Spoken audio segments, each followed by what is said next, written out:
Kaya ko to. Blessed ako. Claim mo yun. Prosperous ako. High vibration ako. Masaya ako.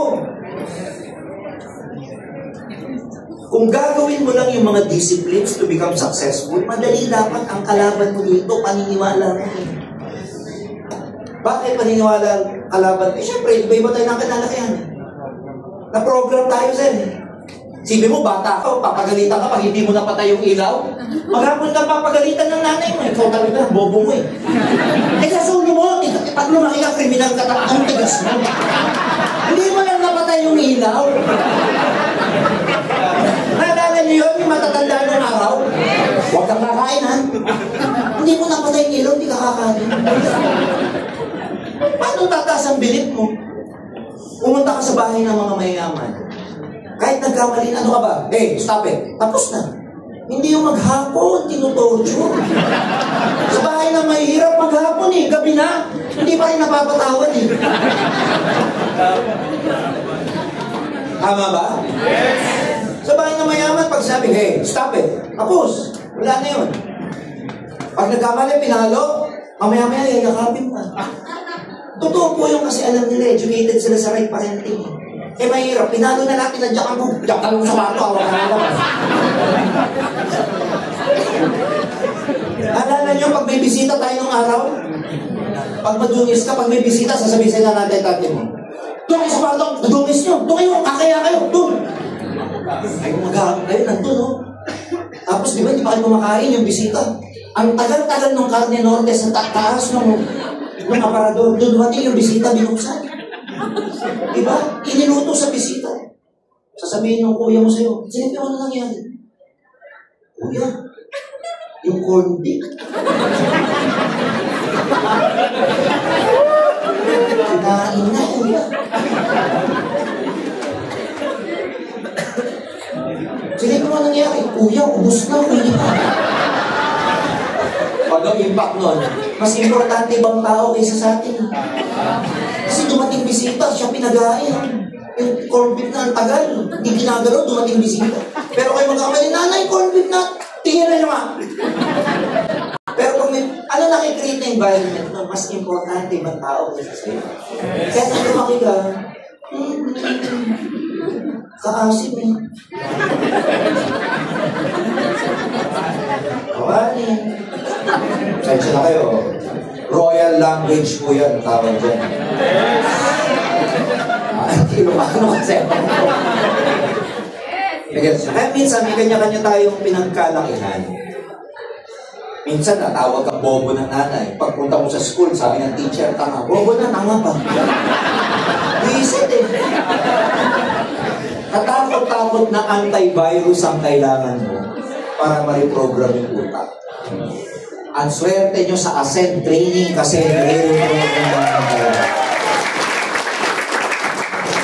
kaya dito bago magbago buhay mo, babaguhin muna namin ang mindset and mentality mo. Kasi pag nagbago na yung program mo, the whole thing changes. So it's in your program. Everything is being run in your life by the so-called program. We change the program, we change your result.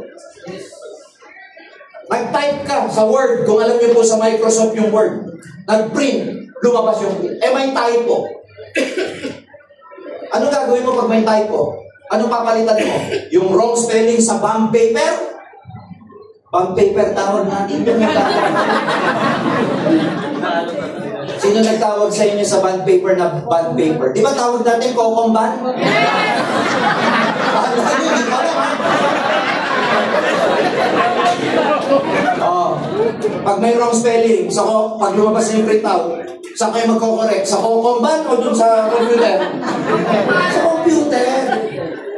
Kasi pag in-erase mo yung wrong spelling doon, pin-read mo ulit, ganun pa rin lalabas. Ano sasabihin mo? Tigas ng ulo ng bond paper doon, in-erase ko na nga. Mali pa rin in-erase mo na eh. Yung letter A, naging E, in-erase mo. Pin-read mo ulit. Anak ng tipaklong A pa rin. Erase mo na naman. Ano mabaguhin mo? Yung bond paper o yung program?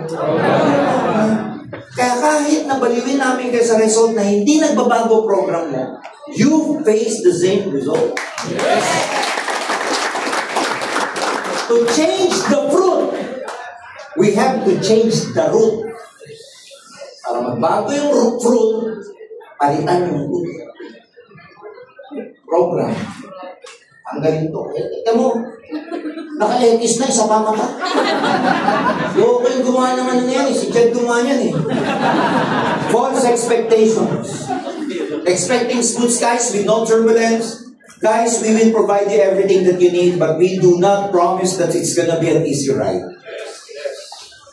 False expectation. Piloto ka, kala mo ba smooth? Hindi, may turbulence yan, kaya dapat alert ka lagi. May mawawala, may magpe-pay-in, mawawala. Minsan kung sino ba excited na nag-pay-in, yun ang unang-unang nawawala. Yung matagal mo mapapay-in, yun ang mga tumatagal. Di ba, magagalit ang hirap pa-pay-in ito, ang hirap. Pero nung nag-pay-in naman, siya naman yung talagang nandyan habang buhay. Yung nag-pay-in agad, ay grabe, pay-in agad to, power. After ilang days, powerless. False expectations sa uplines. You're expecting too much that your upline can coach you along the way. Walang masama mag-expect sa upline, but the truth is, tao din ang upline mo, he or she can only do so much. She won't be able to help everyone, or he won't be able to help everyone. You have to understand your uplines, they have their own business as well. May network din yan na kailangan kasi kasulugin. Don't rely, para maging successful ka, don't rely on others. Dapat sa sarili mo ikaw nakadepend. Nakadepend ka sa galaw mo. Dalawa lang ang kaya mong makontrol sa mundong to. Yung action mo, tsaka yung attitude. Dalawa lang. Feelings ng iba, attitude ng iba, galaw ng downline mo, hindi mo makokontrol yan. Ang tagal ko nang tinatanong sa maraming mga leaders, kumusta goal mo? Ang sagot sa akin, bagal kasi ng downline ko eh. Isipin mo yun. Hindi niya nakukuha yung goal niya kasi ang bagal daw ng downline niya. Ano, MC ka na? Di pa, mga downline ko eh. Kukupan. Nakadepend sa iba, dapat nakadepend ka sa sarili. Are we clear? Yes. Maling expectation yun eh. Yung mag-depend ka sa bilis ng iba. Bonus na lang pag yung partner mo, downline mo, upline mo, mga tamang tao. But at the end of the day, dapat ikaw ang mas tamang tao. Kasi minsan we expect too much, pero hindi natin sinasabayan ng tamang aksyon. Ito yung mali-mali sa maraming distributors, partners. When you're at Sandra, money first mindset. Dapat dito tao muna, bago pera. Parang cargo plane mentality. Alam niyo yung cargo? Yung cargo plane, aeroplano rin yan, pero nasa loob niyan, puro walang passenger seat. Puro cargo. Kunwari, pag nakakita kayo ng FedEx na aeroplano, ang laman nun, puro parcel. Wala pong pasahero yun. So, minsan, gusto natin ganun. Gusto lang natin mag-take off, kahit walang laman yung aeroplano natin. Tao muna. Take care of your people, and your people will take care of your business. Dapat dito, people-oriented ka. Pag kumita downline mo, kikita ka. Pag happy downline mo, happy ka.